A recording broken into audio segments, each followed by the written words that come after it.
Merci beaucoup, Mona. Toute qu'une prieuse, ma femme. Laissez-moi vous raconter cette histoire de cette femme qui est en train de faire son magasinage avec le dernier poupon attaché à son ventre. Elle a 2, 3 enfants autour d'elle. Elle est en train de faire... elle a des sacs remplis de cadeaux qu'elle a faits. Et puis, elle sort de l'épicerie avec d'autres sacs. Elle est vraiment chargée. Et puis, elle en a plein les bras, comme on dit. Et puis, elle se dépêche d'entrer chez elle parce qu'elle a encore là le sapin à monter, les cartes de soie à faire, plus tout le travail des tâches habituelles. Elle semblait un peu porter, si vous pouvez l'imaginer, le poids du temps des fêtes sur ses épaules. Et puis, en rentrant dans l'ascenseur avec tous ses sacs et sa marmaille, tu sais, elle a posé, elle semblait vraiment exténuée, puis elle s'est exclamée en disant « Qui a inventé cette fête? Il mérite vraiment la potence. » Et il y a une voix en arrière qui s'est fait entendre puis qui dit « Ne vous en faites pas, madame, on lui a déjà réglé son compte. » Vous savez, Noël est devenu un prétexte de laisser aller bien souvent, de matérialisme, de party. Et la plupart des gens vont passer à côté du sens véritable. C'est ce que j'introduisais un petit peu avec vous tantôt. En passant, le Seigneur, c'est pas lui qui a institué cette fête-là, hein? Vous le savez, j'imagine. C'est pas lui le coupable. On pense que c'est peut-être Augustin, autour du 4e siècle, qui a voulu considérer le 25 décembre qui était une fête païenne, qui était associée au soleil. Et puis lui, par rapport à la lumière, Jésus, la lumière, tout ça, il a voulu racheter un peu cette fête-là, comme Marc-Olivier nous a parlé la semaine passée, que dans des fêtes qu'on veut racheter comme l'Halloween. Hein? Et c'est comme ça qu'aujourd'hui, on a choisi la date du 25 décembre pour fêter la naissance de Jésus. Quoi qu'il en soit, je crois que c'est une magnifique occasion que Dieu se sert de cette date au niveau mondial pour inspirer, on pourrait dire, le monde entier à la paix et à l'amour. C'est depuis la Première Guerre mondiale, que j'ai lu ça dernièrement, que tous les pays en guerre à travers le monde ont décidé de faire un cessez-le-feu à cette date-là aussi, pour se conformer, imaginez, à la proclamation qu'on lit dans Luc, chapitre 2, le verset 17, je crois, 14, quand il dit, quand les anges sont apparus puis qu'ils ont dit « Paix sur la terre aux hommes de bonne volonté », c'est sur cette parole-là qu'ils ont décidé de faire la paix. Encore la Bible, gloire à Dieu, a pu inspirer au moins à la paix et à l'amour pendant une journée dans l'année. Je trouve ça merveilleux. Ce matin, on va relire, on va se redire l'histoire, comme on l'a chanté tantôt, de cette magnifique histoire. Probablement une des plus connues de la Bible, où Dieu va se révéler de différentes manières sous nos yeux pour trouver sa place. Pas juste une place en dessous du sapin quelques jours dans l'année, mais trouver une place dans nos cœurs pour toute la vie durant. On pourrait dire ça comme ça. En faisant la lecture de Luc, chapitre 2, je souhaite qu'on puisse retrouver, non pas la magie, on dit des fois, tu sais, la magie de Noël, pas tellement la magie, mais qu'on puisse retrouver cette paix-là, une paix profonde dans des temps qu'on pourrait dire vraiment perturbés autour de nous. Puis aussi retrouver peut-être un peu d'émerveillement pour ceux qui apprécient ce temps des fêtes pour qu'est-ce qu'il est vraiment, c'est-à-dire la venue de notre Sauveur. Nous, on a vraiment toutes les raisons du monde d'avoir le sourire fendu jusqu'aux oreilles pendant cette période des fêtes, même si le cœur, des fois, n'est pas toujours là. On le sait exactement qui nous sommes et qui il est. Amen. Ceci étant dit, je me trompe tout le temps. Non. Dieu se révèle dans l'histoire de l'homme. Les versets 1 à 3 du chapitre 2 de Luc, Mona. En ce temps-là, l'empereur Auguste publia un édit qui ordonnait le recensement de tous les habitants de l'Empire. Ce recensement, le premier du genre, eut lieu à l'époque où Quirinius était gouverneur de la province de Syrie. Tout le monde allait se faire recenser, chacun dans la localité dont il était originaire. On parle de César Auguste, nul autre que Octave, le neveu et fils adoptif, héritier de Jules César.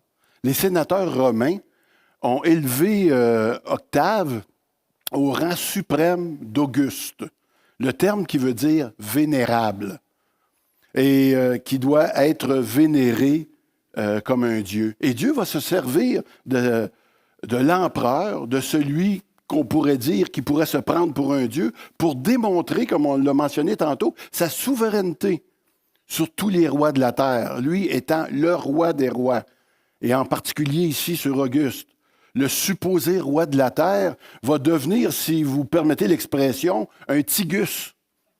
Simplement, quand Jésus va se présenter. Il est seulement qu'un courant d'eau dans la main de l'Éternel qui, lui, est en train de préparer la naissance du Messie dans la ville de David. Il est question aussi de Quirinus, gouverneur de Syrie. Les recherches récentes, il y a eu plusieurs choses par rapport à lui, mais les recherches récentes semblent démontrer que Quirinus aurait eu un premier mandat de l'an -6 à l'an -4, c'est-à-dire justement dans le temps de la naissance du Seigneur. Et ça démontre, entre autres, que Jésus a vraiment fait partie de l'histoire comme tel. Il est arrivé dans un moment où ce qu'on peut établir dans l'histoire des rois qui ont été là comme tels, c'est pas un personnage de conte. Parce qu'aujourd'hui, vous savez, c'est pas tout le monde qui connaît Jésus. Puis il y en a qui peuvent penser que c'est une histoire inventée, mais il s'est inscrit dans notre histoire comme tel. Vous savez, déjà dans l'application qu'on peut faire de ces quelques versets, tantôt, Marie-Ève en a parlé un peu, que Jésus, il ne s'est pas présenté comme un homme mature, comme à 15 ans ou à 30 ans. Il a passé par le processus de la naissance. Puis ça, c'est intéressant de se rappeler de ça. Il s'est rendu complètement dépendant. Un petit bébé, on en a plusieurs ici dans l'Assemblée. On voit comment c'est dépendant de son père, dépendant de ses parents. Jésus, là, était à la merci complètement de Dieu. Et nous autres, en tant qu'enfants de Dieu, on est aussi de ces enfants-là qui sommes, non, comme des dépendants de Dieu. On peut se fier à Dieu. Dieu a pris soin de son Fils. Et puis, nous sommes ses fils et ses filles, et comment Dieu peut prendre soin de nous? Des fois, on peut échapper cela. Le Seigneur, il ne laissera pas tomber aucun d'entre nous, peu importe ce que vous vivez ce matin. C'est déjà une très belle application que je trouve. Nous avons une coutume chez nous, dans la famille, dans le temps des fêtes, dans le souper familial, de faire un petit retour sur les situations qui nous ont marqués pendant l'année. Les bonnes choses comme les moins bonnes choses. Et on veut se rappeler comment Dieu, dans sa souveraineté, a récupéré ces situations-là pour nous faire grandir, pour transformer des fois notre caractère, pour façonner Jésus dans notre cœur. Et c'est un des plus beaux moments de l'année qu'on peut avoir ensemble, à passer ensemble. Dieu se révèle aussi dans son temps. Les versets 4 à 6, Mona. C'est ainsi que Joseph, lui aussi, partit de Nazareth et monta de la Galilée en Judée à Bethléem, la ville de David. Il appartenait en effet à la famille de David. Il s'y rendit pour se faire recenser avec Marie, sa fiancée qui attendait un enfant. Or, durant le séjour à Bethléem, arriva le moment où Marie devait accoucher. Ce que je remarque dans ces versets-là qui est intéressant, c'est que le temps de Dieu, vous avez sûrement remarqué ça aussi dans vos vies, c'est pas toujours notre temps. Tu sais, si Marie et Joseph avaient choisi le temps, elle n'aurait sûrement pas choisi le temps qu'elle est enceinte pour se taper 150 km sur un dos d'âne pour se rendre de Nazareth à Bethléem. Hein? Et il fallait quand même que ces choses-là arrivent pour que les prophéties concernant Jésus puissent s'accomplir. Et ça dit dans Galates 4, il dit « Mais lorsque le moment fixé par Dieu est arrivé, il a envoyé son Fils, né d'une femme et placé par sa naissance sous le régime de la loi, pour libérer ceux qui étaient soumis à ce régime. Il nous a ainsi permis d'être adoptés par Dieu comme ses fils. » Il fallait que tout concorde au niveau des prophéties. Luc veut démontrer comment Dieu a souverainement orchestré tous les événements de sorte qu'ils entraînent l'accomplissement de ces prophéties-là. Vous savez, j'aime ça rappeler, quand j'en ai l'occasion, cette histoire de prophétie dans la Bible, parce que la Bible, ce n'est pas un livre ordinaire. Et il y a, semble-t-il, je ne les ai pas toutes comptées moi-même personnellement, mais il y a au-dessus de 300 prophéties dans l'Ancien Testament qui parlent de la venue de Jésus et de son ministère. Il y en a parmi elles une soixantaine de prophéties qui sont majeures et qui ont été accomplies. Pensez à cela.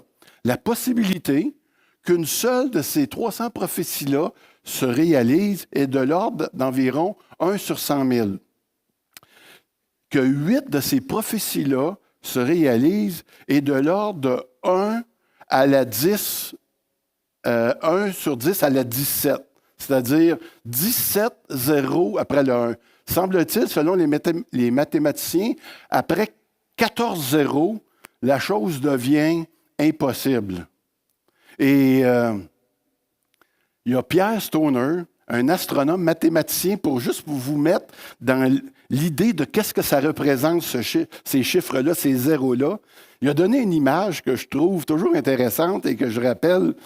Si vous prenez, il dit, des pièces de 1 $ que vous les répandez pour à peu près de 60 cm, pas loin de 2 pieds, sur la surface du Texas, 700 km² de surface, que vous prenez une de ces pièces-là, que vous la peinturez rouge, que vous l'achetez n'importe où, et que là, vous prenez un aveugle et que vous le mettez, que vous le déposez au milieu du Texas et que vous lui dites « Ramasse-moi la pièce rouge ». Quelles seraient les chances qu'il puisse le faire? Il n'y en a pas de chance. Ici, là, c'est juste pour vous dire qu'on est loin des Nostranabus, là. Tu sais, ce que le Seigneur a déclaré, les promesses, les prophéties que le Seigneur a déclarées dans la Bible, tu sais, c'est pas rien. Puis nous, là, on vit dans ces espérances-là par rapport à ce que le Seigneur prépare pour la fin des temps. Le fait que Jésus soit né à cette époque-là, c'était pas une coïncidence là, heureuse. Le Seigneur avait son plan. Le pays était en paix à ce moment-là et c'était très important qu'il le soit. Depuis l'exil à Babylone, le Seigneur, pas le Seigneur, mais les Juifs avaient bâti des synagogues à peu près dans chaque ville. Les chemins étaient là et tout était propice à ce que l'Évangile puisse être répandu. La bonne nouvelle. Une des choses, et on pourrait dire, si je veux faire une application par rapport à ça ce matin, ce qui s'est passé dans ce temps-là, c'est encore d'actualité d'une certaine manière dans chacune de nos vies aujourd'hui. Dieu va toujours se pointer au bon moment.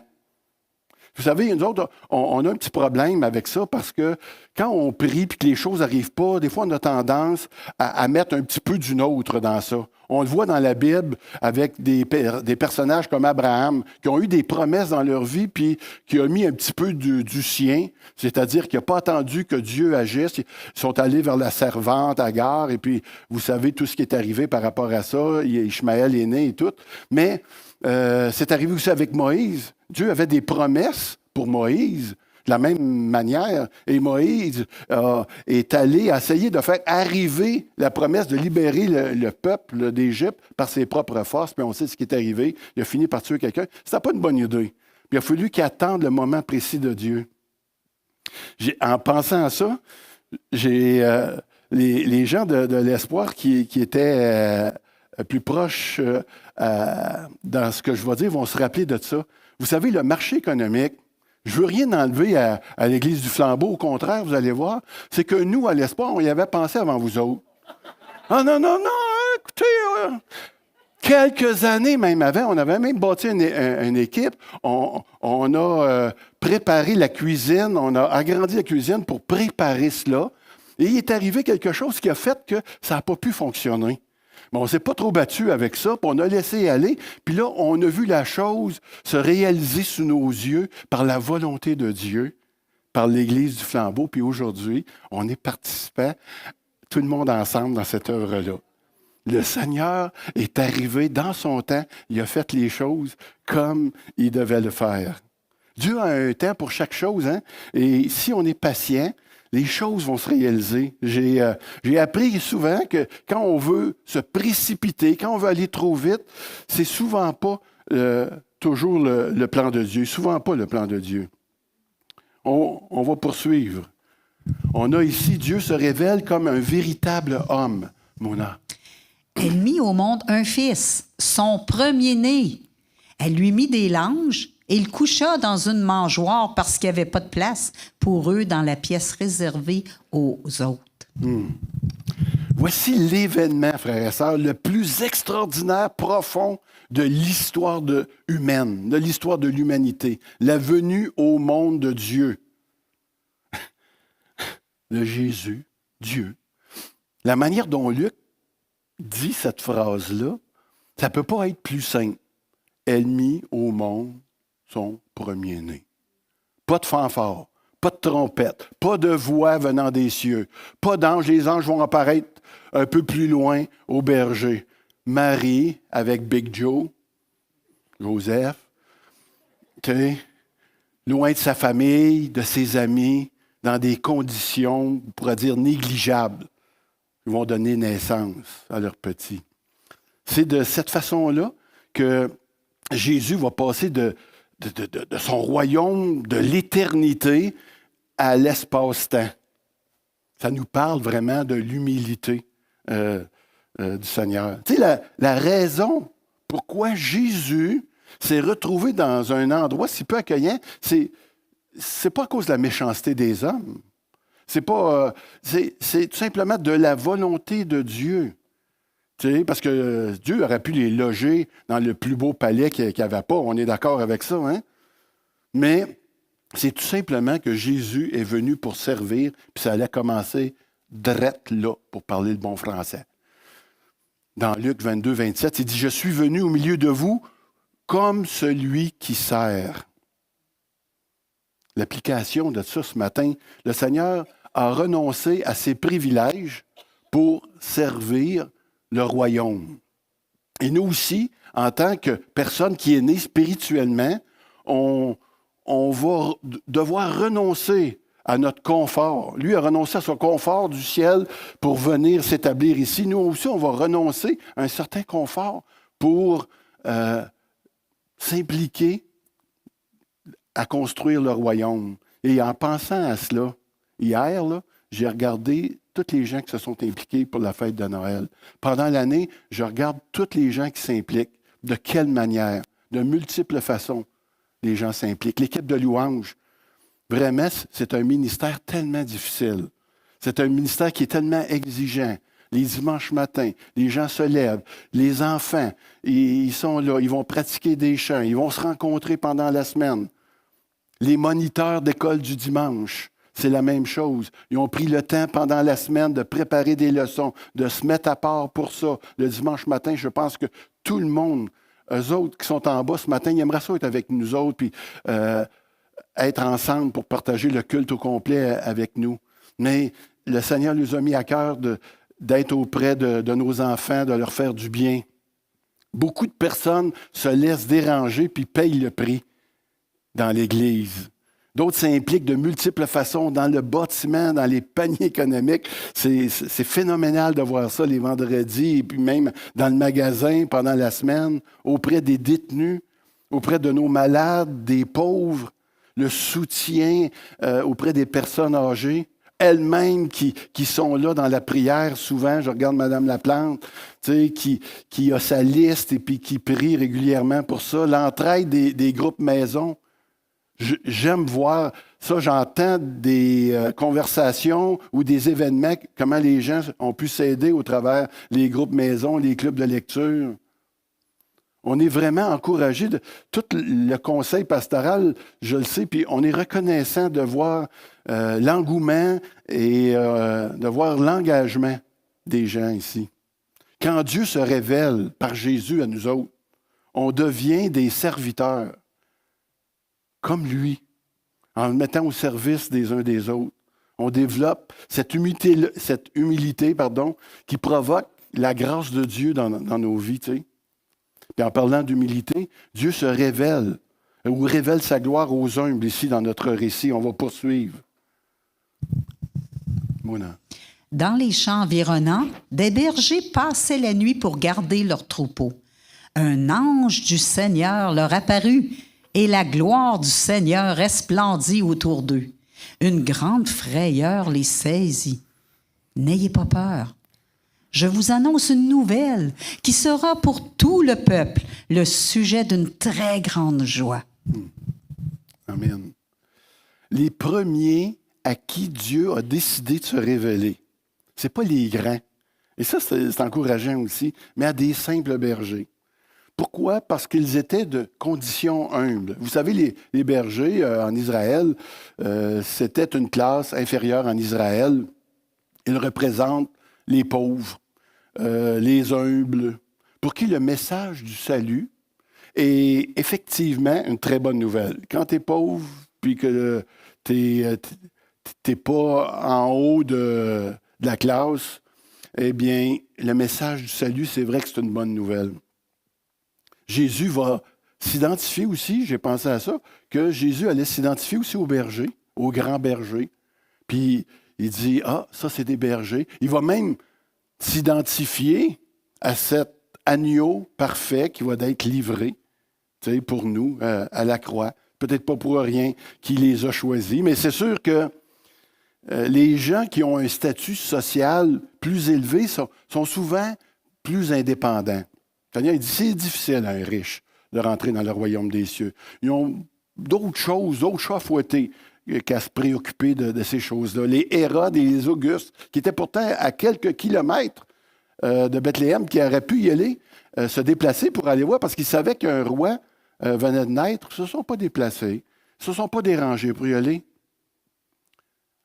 La gloire de Dieu aussi, lorsqu'elle apparaît, ce qui se passe, c'est que elle nous amène dans une crainte.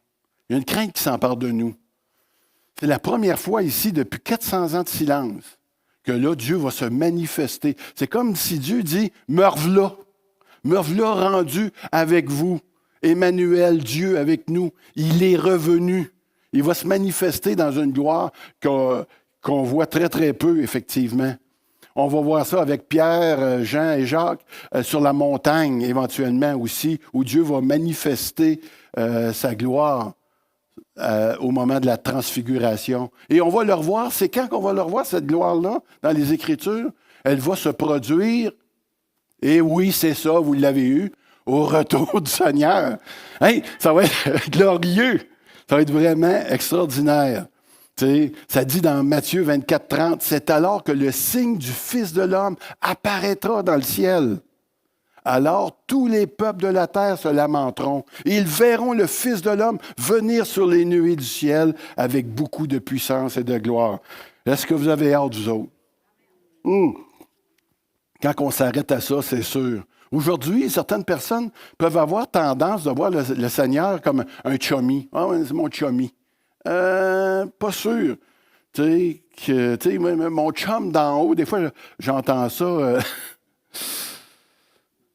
C'est un Dieu dont tu dois avoir crainte, premièrement. Et deuxièmement, lorsque tu vis l'expérience de la présence de Dieu, les gens, savez-vous qu'est-ce qui se passe? C'est qu'ils ont une conscience aiguë de leur péché.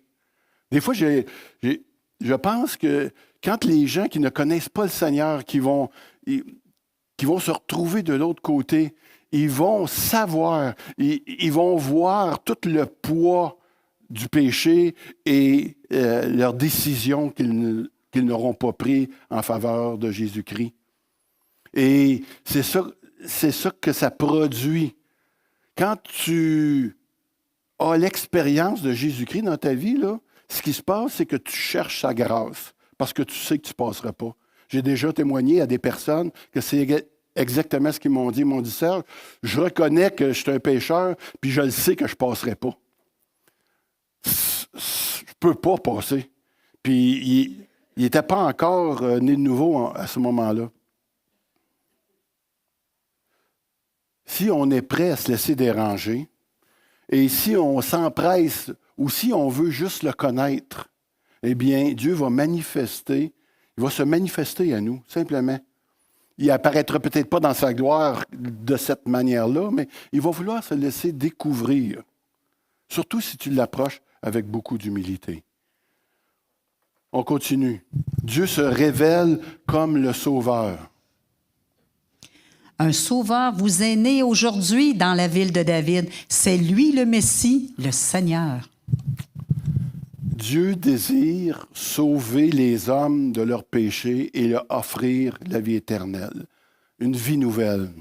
On voit Jésus comme le sauveur du monde souvent, mais vous savez, on esquive un petit peu le côté qui est plus important de l'Évangile en présentant Jésus. Des fois, on va présenter Jésus comme celui qui va te sauver de ta dépendance, qui va te sauver de ton mariage, qui va sauver ton mariage, qui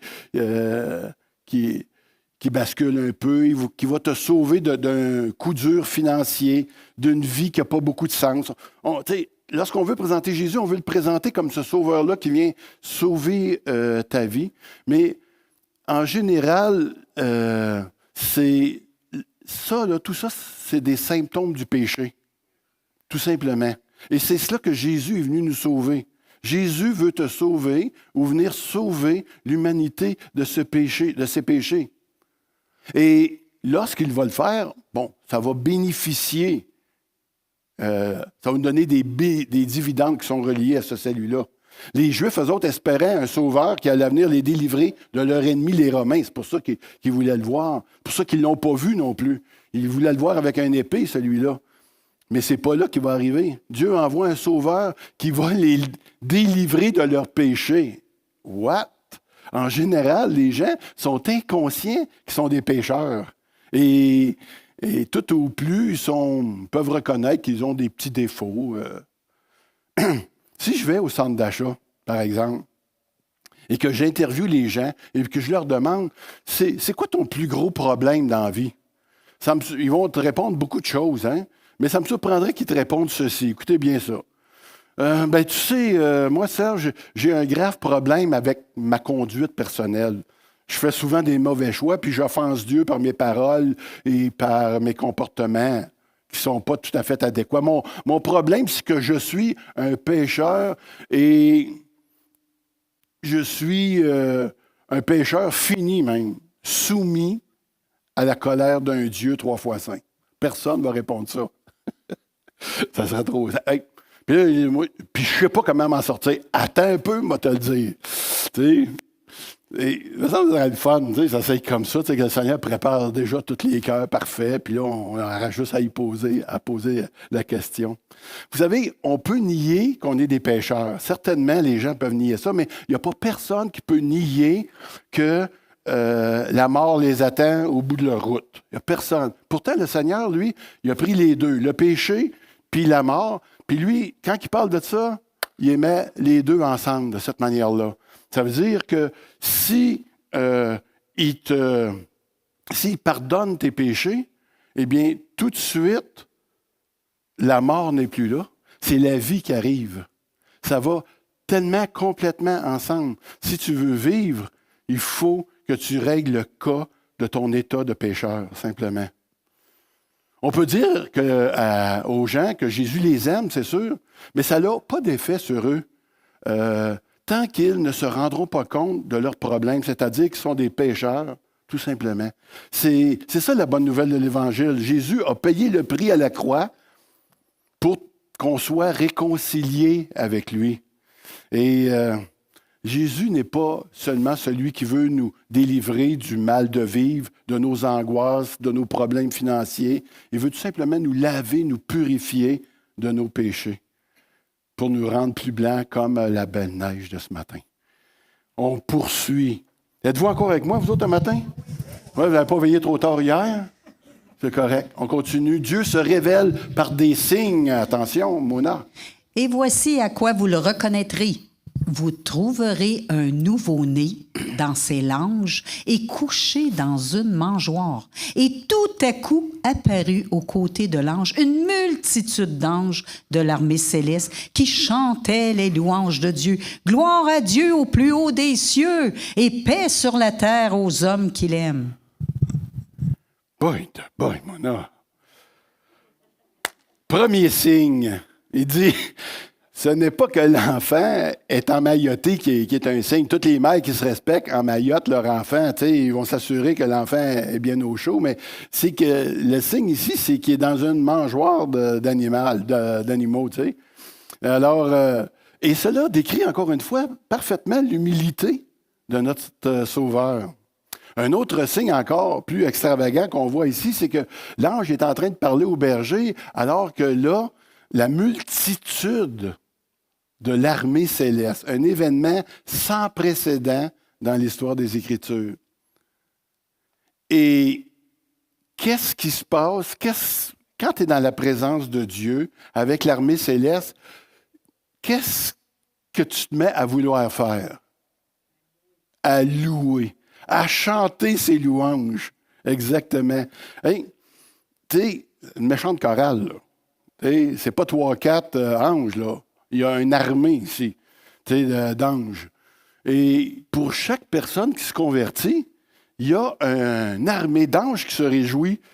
Puis pourquoi ils se réjouissent? C'est parce qu'ils savent que c'est 1, 2, 3, 4, plusieurs personnes qui vont se joindre à eux pour l'éternité, pour louer le Seigneur ensemble. Il y a quelque chose qu'on a besoin de saisir aussi au travers de tout ça. Il me semble qu'aujourd'hui, ça serait le fun de voir une armée d'anges, je sais, mais juste un petit peu, là, mettons, 10 secondes. Mais tu sais, on aimerait ça les voir, mais l'affaire est, c'est qu'on ne peut pas les voir, mais ils sont là. Je ne sais même pas si on les verrait, si on serait capable de se déplacer. Tu sais, tellement qu'il y en a. Ils prennent soin. Ils sont là.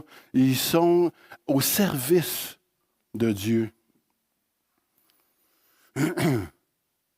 Le Seigneur fait sentir sa présence.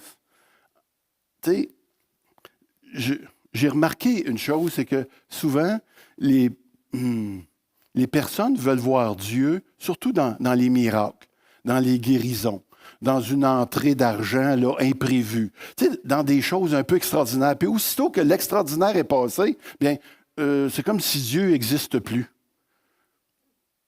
Tu sais, pour nous, Dieu est tout le temps là. Il se manifeste de différentes façons si nos yeux sont ouverts, si on est bien collé sur lui. Il fait sentir sa présence. Il va calmer ton cœur des fois dans une épreuve avec un verset qui va te donner. Des fois, c'est des paroles de sagesse ou de connaissance qu'il va donner à un frère ou une sœur qui va rassurer aussi ton cœur. Des fois, il répond à la prière que ça fait 20 ans que tu pries et puis là, tu vois un membre de ta famille ou un ami qui va venir accepter le Seigneur puis entrer dans la famille de Dieu. Quelle joie! Des fois, tu réalises tout simplement qu'il te soutient dans l'épreuve, même si les circonstances extérieures n'ont pas vraiment changé. Tu dis, hey, c'est drôle, il n'y a rien de changé. Puis pourtant, il me semble que je suis soutenu au travers de ça. Des fois, je l'ai vu d'une manière un petit peu plus extraordinaire, donner un rêve à quelqu'un. Je vous dis, je n'aimerais pas de nom, tu sais. Vous savez peut-être de qui je parle, mais des fois même, je l'ai vu unir 2 églises ensemble. OK, il fallait que je la place celle-là. Mais on va continuer. Lorsque Dieu se révèle, cela suscite aussi des grandes réactions. Mona. Quand les anges les eurent quittés pour retourner au ciel, les bergers se dirent l'un à l'autre, « Allons donc jusqu'à Bethléem pour voir ce qui est arrivé, ce que le Seigneur nous a fait connaître. » Ils se dépêchèrent donc d'y aller et trouvèrent Marie et Joseph avec le nouveau-né couché dans la mangeoire. Quand ils le virent, ils racontèrent ce qui leur avait été dit au sujet de cet enfant. Tous ceux qui entendirent le récit des bergers furent très étonnés. Marie, elle conservait le souvenir de toutes ces paroles et y repensait souvent. Les bergers s'en retournèrent, louant et glorifiant Dieu au sujet de tout ce qu'il avait vu et entendu. C'était bien ce que l'ange leur avait annoncé. Merci. Lorsque Dieu se révèle, ça ne nous laisse pas indifférents. Il y a une évidence. Ça va susciter de l'intérêt, de la curiosité. Comme on voit là, les bergers, eux autres, ils se dépêchent. On devrait-tu... Non, ils se dépêchent. Ils veulent y aller. Ils veulent trouver ce Jésus-là. Quand Dieu se révèle, Mona dirait que les bottines suivent les babines. Ceux qui croient véritablement ce qu'ils entendent concernant le Sauveur font comme les bergers. Ils le cherchent. Et ils entendent sa voix. Le berger les connaît et les brebis le suivent. Lorsqu'ils ont vu Marie et Joseph avec Jésus, ils devaient être excités. Ils étaient déjà excités de voir. Puis là, eux autres, ils étaient excités parce qu'ils voulaient leur raconter ce qui venait d'arriver. Puis là, Marie et Joseph n'avaient pas vu ça encore. Puis là, eux autres ont été vraiment excités d'entendre ça d'une manière incroyable. Lorsque Jésus se révèle, ça suscite le désir de le dire au monde. J'avais dit à Jésus que je garderais ça pour moi quand j'ai fait profession de foi, parce que j'avais peur de faire rire de moi, puis j'étais gêné. Ça a duré 24 heures. Je n'étais pas capable. Il y avait quelque chose qui était là. D'autres ont entendu parler de lui aussi, peut-être de la même façon, mais si tu y ajoutes pas foi, tu continues ce que tu fais journalièrement sans t'en préoccuper plus que ça. Mais lorsque tu es saisi, tu es tellement émerveillé que, comme Marie, tu repasses ça dans ton cœur tout le temps.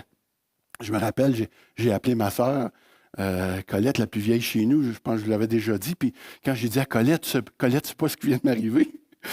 Jésus, c'est vrai. Ouf, là, elle m'a dit, Serge, là, fais attention. Tu sais, je suis arrivé à la maison, j'ai dit à Mona, je suis tombé en amour à me regarder, chose avec des couteaux dans les yeux. J'ai dit, non, pas avec une femme. Tu sais, elle dit, avec un homme. J'ai dit, non, pas avec un homme non plus. J'ai dit, je suis tombé en amour avec Jésus, Mona. Elle dit, oh non. Tu sais, elle dit qu'une femme, j'aurais pu lutter, mais là, avec Jésus, je ne sais pas quoi faire. Elle avait raison. Tu sais, lorsque Dieu se révèle, ça suscite la louange. Et on le loue pour sa sainteté, sa grandeur, son amour, comme on va le faire tantôt. Lorsque Dieu se révèle, ça s'en vient notre affaire. On est dans les derniers versets ce matin, les versets 21 à 24, mon âme. Lorsque 8 jours plus tard arriva le moment de circoncire l'enfant, on lui donna le nom de Jésus. C'était le nom que l'ange avait indiqué avant qu'il ne fût conçu. Puis, une fois passé le temps prescrit par la loi de Moïse pour leur purification, les parents de Jésus l'emmenèrent à Jérusalem pour le présenter au Seigneur. En effet, il est écrit dans la loi du Seigneur, « Tout garçon premier-né sera consacré au Seigneur. » Il venait aussi offrir le sacrifice requis par la loi du Seigneur, une paire de tourterelles ou 2 jeunes pigeons. Exactement. Quand Jésus se révèle, il y a quelque chose qui se passe, on devient tout simplement obéissant. Ici, Marie puis Joseph sont montés à Jérusalem, ils ont fait circoncire le petit à la 8e journée, comme la loi le demandait. Ils l'ont consacré, ils ont offert des tourterelles, qui étaient le sacrifice des pauvres, prescrit par la loi judaïque. Joseph puis Marie se montrent obéissants. Quand Dieu se révèle, ça suscite aussi en nous cette obéissance-là. Lorsque Dieu se révèle, tu es poussé à l'obéissance. Tu entends parler du baptême, puis là, tu vois des choses, puis tu regardes ta vie, puis là, tu veux mettre ça en règle. Tu veux tout d'un coup pardonner. Ce n'est pas des choses que tu aurais faites nécessairement avant.